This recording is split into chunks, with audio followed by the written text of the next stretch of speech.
หญ้าเริ่มขึ้นเพียงกลางขาแล้วหลังนี้หลังนี้นะหักแล้วบ่อยู่เพียงแต่ปีเดียวกะเศร้าหมองแล้วเนาะ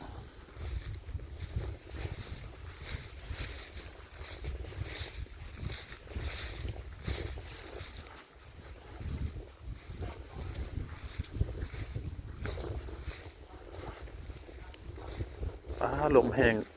เงียบเงาขนาดท่านผู้ชม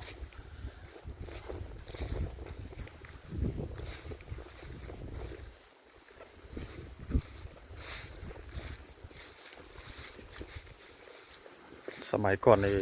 ทุกคนอยู่หลายเนี่ยโอ้คือคักหลาย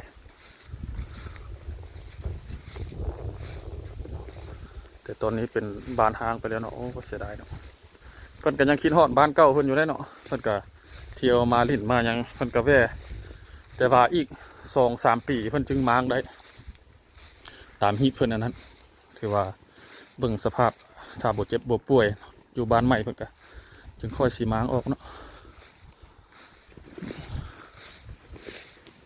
ไปทางนั้นนี้